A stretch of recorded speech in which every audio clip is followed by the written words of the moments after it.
Even when I was a child in the 1960s, I wasn't a big fan of what I've been calling the Kumbaya Yada Yada for the past 20 years.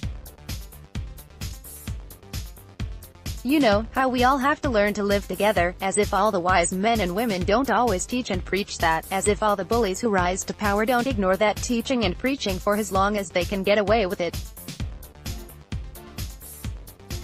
Still, when my Uncle Sam started to launch into what I thought and feared would be a disquisition on national unity, I leaned in. Born into a sharecropping family in 1905, Uncle Sammy was short and powerful, a little big man. His movements reflected a lifetime of carrying heavy burdens, from the plantation to the factory floor. He was my daddy's older brother, and he spoke quickly and in a low voice. He barely opened his mouth when he talked. Yet he expected his listeners to laugh or nod respectfully on cue. Just 9 or 10 years old and sitting in my uncle's North Philadelphia living room on a Saturday afternoon, I prepared to laugh or nod. The trouble with white folks, my uncle began, is they don't understand that black people are people too. At those words I prepared to tune my uncle out, but with subtlety and respect. I thought but didn't say, if white people don't know black people are people, and often very good people, I wasn't going to join the effort to persuade them. After all, generations of black people had sought to make that case, from slavery to a begrudged freedom that folks were fighting to protect and expand, from the picket lines to courthouses. After all, in my life, spent almost entirely with black people, I'd lived among honest, loving and spiritual people. They paid their bills. They cleaned their streets when the city didn't. They took care of their grandparents and their grandbabies when they couldn't take care of themselves. And they prayed, humbly and beseechingly, that their tormentors receive God's grace and forgiveness. Consequently, at my uncle's words, I lifted my gaze from his round and unlined face and glanced at the living room TV. I quickly took my gaze from the TV screen and rested it upon my uncle's fingers, which, as he talked, traced the words of a newspaper, as if he could receive their wisdom through his fingertips. I returned my gaze to his face and watched his lips move ever so slightly and listened. Then I leaned in some more and tried to catch up to what my Uncle Sam was saying. This all took a few seconds. My uncle wasn't singing Kumbaya.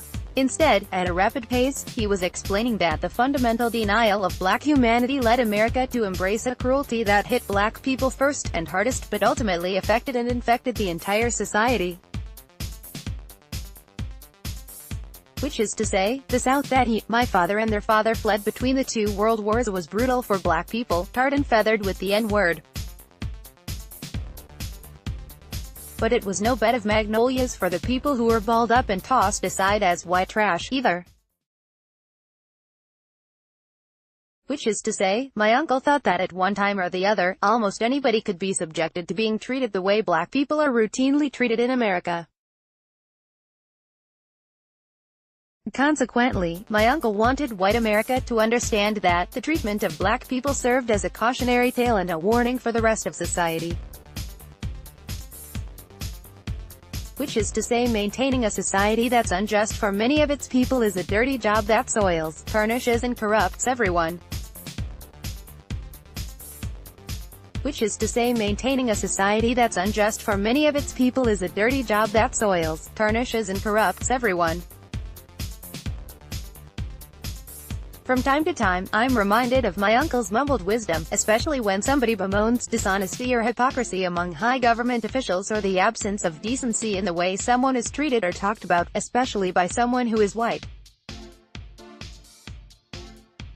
America's dishonesty and hypocrisy toward the dispossessed, the casual and routine cruelty and disregard for those defined as the other, are not new. They are as old as the broken treaties with Native Americans. It is as old as the slave auction. It is as old as the Japanese internment camps. But so is resistance, resilience and renewal. If my Uncle Sammy were alive today, perhaps he wouldn't speak in black and white terms. Since the 1960s, the demographics of the nation have changed so much. And the course demanding freedom and respect swells with many voices. Perhaps today my uncle would decry the general inability of the favored and the privileged in America to understand and respect the humanity of those less favored, whether that privilege is based upon race, religion, ethnicity, wealth, gender or sexual orientation. That inability to embrace the humanity of others is cruel and stupid. But it is not new. And neither is the solution.